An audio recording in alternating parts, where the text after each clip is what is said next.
Would Jews revere Jacob's stone if it had been handed down through the generations from Jacob? What is the similarity between the black stone, Hajar al Aswad, in Mecca, and the stone that Jacob used as a pillow in Genesis 28, verses 18 and 22? What is the theological importance from the viewpoint of Abrahamic theology? To answer this question, we need to consider several aspects of religious history, tradition, and theology. Let's break it down into parts. 1. Jacob's stone in Jewish tradition. If Jacob's stone had been handed down through generations, it's likely that Jews would indeed revere it. Judaism has a strong tradition of venerating physical objects associated with important biblical figures and events. For example, the Western Wall in Jerusalem is revered as the last remaining structure of the Second Temple. However, there is no historical evidence or tradition of Jacob's stone being preserved or passed down in Jewish culture. 2. Similarity between the black stone, Hajar al Aswad, and Jacob's stone. There are some interesting parallels between these two stones. A. Divine association. Both stones are associated with divine encounters.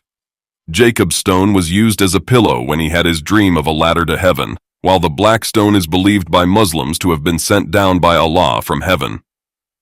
B. Ritual significance. Jacob anointed his stone with oil and set it up as a pillar, declaring it to be God's house, Genesis 28:18-22. The black stone is a focal point of the Hajj pilgrimage, where pilgrims attempt to kiss or touch it. C. Covenant symbolism.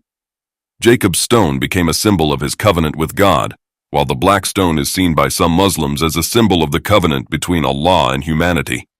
3. Theological importance from the viewpoint of Abrahamic theology. A. Covenantal significance. Both stones are linked to the covenantal promises made by God to the Abrahamic patriarchs, which are foundational to Judaism, Christianity, and Islam. Jacob's stone marks the place where God reaffirmed the covenant with Abraham, Isaac, and Jacob. The Hajar al Aswad is connected to the Abrahamic tradition through its association with the Kaaba, the house of worship built by Abraham and Ishmael. B. Pilgrimage and worship. Both stones are associated with significant pilgrimage sites and ritual practices within their respective Abrahamic traditions. Jacob's stone became a place of worship and a destination for pilgrimage for the Israelites. The Hajar al Aswad is a central focus of the Hajj pilgrimage, which is a fundamental obligation for Muslims. In summary, if Jacob's stone had been handed down through generations, it would likely be revered by Jews in a similar manner to how the Hajar al Aswad is venerated by Muslims, as both stones represent profound theological and covenantal significance within the broader context of Abrahamic faiths.